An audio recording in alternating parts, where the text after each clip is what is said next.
Donc, l'objectif de cette vidéo est d'expliquer le principe donc, de la réception d'un signal radiofréquence par un récepteur radiologiciel, comme par exemple celui présenté ici. Alors, à gauche, l'antenne convertit le signal électromagnétique incident en signal électrique, donc cosinus de pi ft plus phi 0, donc l'expression mathématique du signal reçu, donc avec f la fréquence de l'onde reçue et phi 0 sa phase à l'origine. Alors, à partir de là, le signal va être traité selon deux voies différentes. Donc, en haut, on le mélange directement avec le signal généré par l'oscillateur local, donc à la fréquence FOL, cosinus de pi FOLT.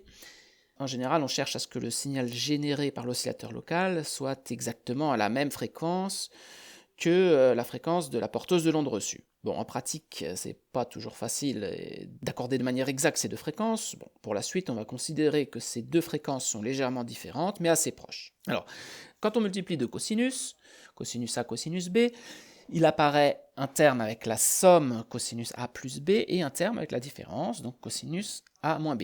Le terme qui fait apparaître la somme des deux fréquences cosinus A plus B est éliminé après le filtre passe-bas, et donc après échantillonnage, il nous reste un terme qui fait apparaître donc la différence des deux fréquences. Donc on peut remarquer tout de suite que si ces deux fréquences sont exactement égales, on a une fonction constante, donc qui ne dépend plus du temps, mais uniquement de la phase à l'origine, phi 0. Alors d'un autre côté, le signal reçu est mélangé au signal généré par l'oscillateur local, mais ce signal a d'abord été déphasé de pi sur 2.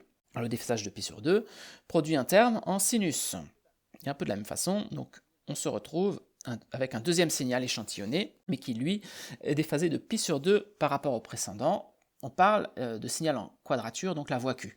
En quadrature, donc par rapport au signal en phase, in phase, qu'on appelle la voie I. Alors on peut vérifier tout ça avec le logiciel GNU Radio.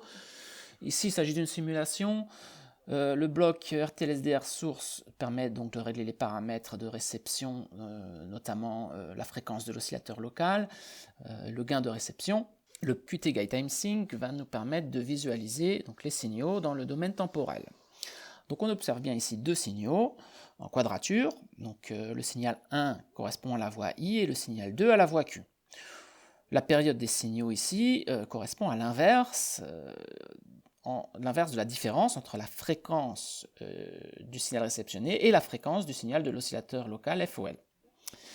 Alors une autre représentation intéressante pour les signaux IQ, c'est la représentation vectorielle. On parle aussi de représentation polaire.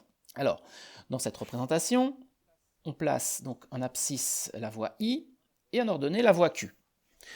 Alors, lorsqu'on se déplace sur le cercle ici représenté en pointillé, les coordonnées donc cos phi de t et sinus phi de t représentent les valeurs des signaux I et Q. La vitesse angulaire de rotation correspond, elle, à la fréquence des signaux. Donc, c'est le moment de passer à la pratique, donc avec GNU Radio. Pour simuler donc, le signal reçu, on utilise un bloc signal source, ici. Donc ce bloc signal source, on peut donc régler la fréquence. Donc, par défaut, on va mettre une valeur 0 et on rajoute une variable delta f ici qui va varier entre plus 50 et moins 50. On peut aussi régler l'amplitude, mais on va laisser à 1.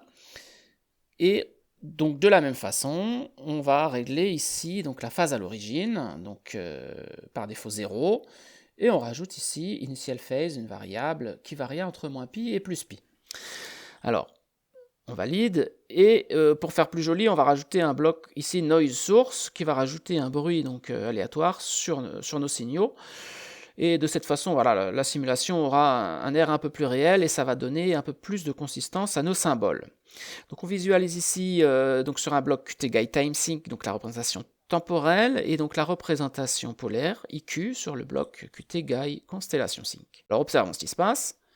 Si on lance le graphe, voilà, donc avec les paramètres par défaut. Donc fréquence 0 et phase initiale 0. On voit bien qu'on a deux signaux constants, donc le signal 1 qui est à plus 1, et donc le signal 2 qui est la voie Q à 0. Alors, dans la représentation IQ, donc la représentation polaire, on a bien ici un point qui a pour coordonnées 1 et 0. Alors revenons sur notre présentation. Voilà, on est ici dans le cas idéal avec la fréquence de l'oscillateur local qui est exactement égale à la fréquence du signal réceptionné. Donc la différence, delta F, est nulle. Donc à ce moment-là, on se retrouve avec une valeur cos phi 0 constante sur la voie I, et donc une valeur sinus phi 0 sur la voie Q également constante. Si on pose phi 0 égale 0, on se retrouve bien avec cos de phi 0 égale 1 et sinus de phi 0 égale 0, donc un point qui a pour coordonnées 1 et 0. Bon, alors si on change la phase donc à l'origine, donc on va augmenter, donc voilà, on la trouve ici, et on augmente donc la phase, donc vous constatez voilà, que le point se met à se déplacer. Alors chaque fois qu'on change, il se déplace, mais ensuite il reste fixe. Donc ici, voilà, je suis bien à π sur 2, on a inversé en fait les valeurs des voies IQ, on a plus 1 pour la voie 2 ici, et donc 0 pour la voie 1, donc I. Alors, dans les expressions, voilà, on a juste à inverser les valeurs, cos de phi 0 devient 0, et sinus de phi 0 devient 1. On se retrouve avec un point fixe, mais cette fois-ci, qui a pour coordonnées 0, 1. Essayons de voir maintenant si on change le delta f. Donc on n'est plus dans le cas idéal où les fréquences sont parfaitement accordées. Dans un premier cas, on va considérer que la fréquence de l'oscillateur est inférieure à la fréquence du signal reçu, donc on a un delta f positif. Phi de t est donc une fonction croissante, donc de pi delta f fois t plus phi 0, c'est même une fonction affine. On peut en déduire voilà, que le symbole tourne à vitesse constante, donc dans le sens trigonométrique. Regardons ça maintenant dans notre simulation. Donc, on reste avec notre phase phi 0, mais on va donc augmenter delta f. Alors, voilà, donc dès qu'on augmente delta f, on constate que le symbole se met à tourner donc doucement dans le sens trigonométrique comme prévu. Et si on augmente encore donc la variation de fréquence, donc le delta f, donc on voit que le symbole se met à tourner de plus en plus rapidement. Alors on peut chercher une fréquence particulière, par exemple 1 Hz ici, et donc là on peut constater que le symbole fait exactement un tour par seconde. Bon, on va diminuer maintenant de nouveau le delta f, et le symbole ralentit et rebrousse chemin à partir du moment où on passe dans les négatifs, le symbole tourne donc dans le sens inverse. Voilà, alors si on reprend notre présentation, on se retrouve dans le cas où la fréquence de l'oscillateur local est supérieure à la fréquence du signal, le delta f donc est négatif, et on a une fonction décroissante au cours du temps, donc le symbole tourne toujours à vitesse constante, mais dans le sens inverse. Donc on va s'intéresser maintenant à un cas réel, donc le signal RDS, Radio Data System, de la radio FM. Alors, une fois démodulé en fréquence, chaque station FM va contenir un certain nombre d'informations. Tout d'abord, on a le signal donc audio mono, donc jusqu'à 15 kHz, un pilote à 19 kHz, autour d'une sous-porteuse à 38 kHz, on retrouve le signal audio stéréo, donc si la station émet en stéréo, c'est pas toujours le cas et pas tout le temps non plus. Pour finir, on trouve donc autour d'une sous-porteuse à 57 kHz, on retrouve le signal qui va nous intéresser plus précisément, c'est-à-dire le signal RDS. Alors, il faut savoir que le signal RDS contient par exemple des informations comme le nom de la station, le nom du morceau, le nom de l'émission, etc., etc. Alors ces informations sont encodées en utilisant une modulation numérique, qui est une modulation de phase à 2 états, un BPSK, et donc logiquement on s'attend à trouver une constellation qui contient 2 symboles. Alors voyons donc le cas réel. Alors commençons par regarder la démodulation FM et ce que contient donc notre fichier brut, donc fichier qu'on rejoue avec le bloc file source. La démodulation FM est effectuée donc avec le bloc ici WBFM receive, et on va donc visualiser ici donc sur le bloc QTGuy Waterfall Sync tout ce qui sort du bloc WBFM receive. D'un autre côté, on va filtrer le signal démodulé pour ne conserver que la partie audio mono, donc on garde tout ce qui est en dessous de 18 kHz. On pourra recréer le signal stéréo, mais bon, c'est pas l'objectif ici. Donc écoutons juste le signal mono. On envoie donc le signal sur la carte son et on écoute donc ce qui sort.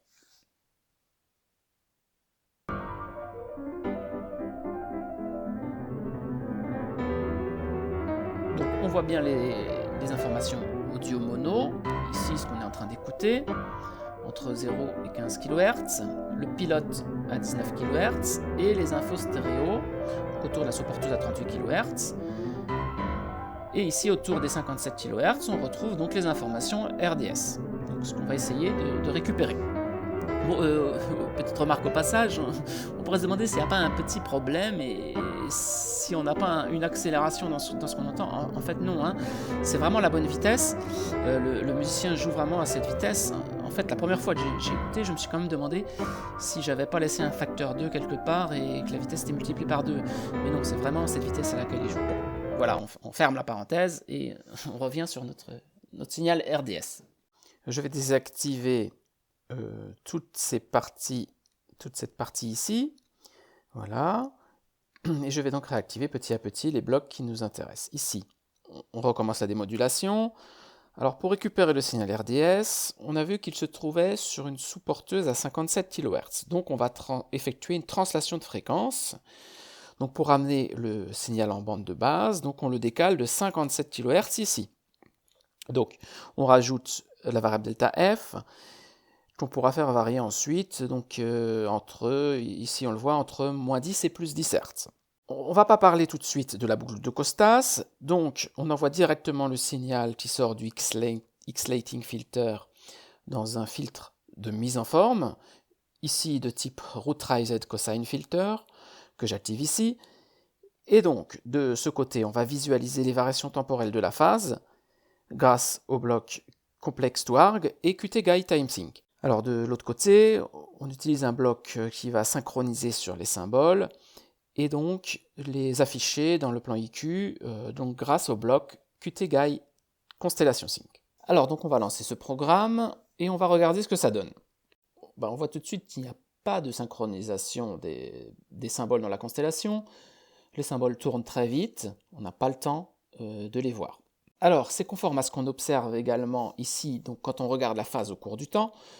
On voit bien qu'elle bouge, et on remarque même qu'il y a une sorte de dérive linéaire qui correspond donc à la fonction décroissante donc de la phase en fonction du temps.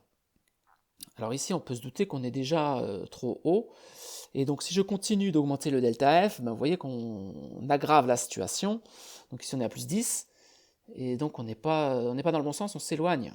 Maintenant, regardons donc, ce qui se passe dans l'autre sens. Donc on va devoir aller du côté des delta F négatifs. On voit déjà donc que le signal bouge un peu moins vite, la phase continue de monter, mais moins rapidement que tout à l'heure. Donc le signal se redresse, on s'approche de la synchronisation. Alors ici on n'y est pas encore tout à fait, on est à moins 1.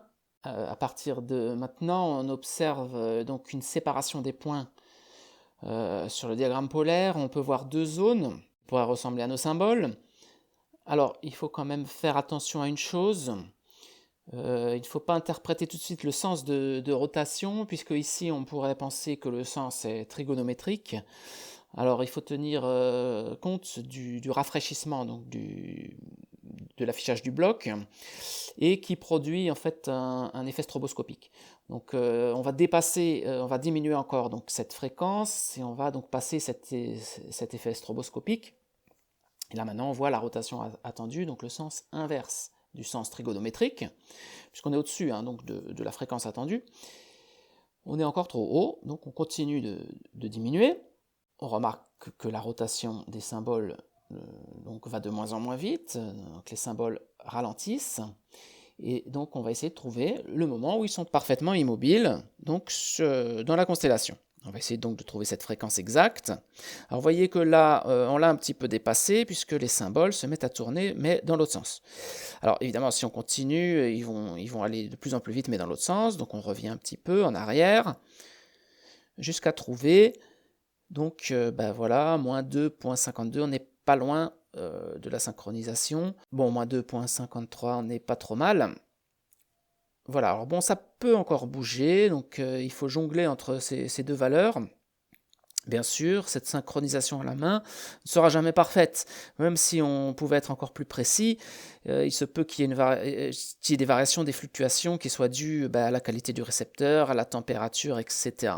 Donc évidemment, on ne va pas faire ça à la main, et on va donc utiliser un dispositif qui est présent, c'est la boucle de Costas. Donc ici, qu'on active maintenant. Alors, le signal sort du X-Lating Filter et passe dans la boucle de Costas. Alors, observons ce qui se passe. Donc, on voit directement, les symboles apparaissent et sont stables. Donc, dans la constellation, ils ne bougent plus comme avant. Alors voilà, on voit nettement la différence et le signal est parfaitement synchronisé. On peut même augmenter donc le delta F et vous voyez qu'il ne se passe plus rien du tout. Donc on est ici au maximum, au minimum. Voilà, ce paramètre delta F n'a plus aucun effet.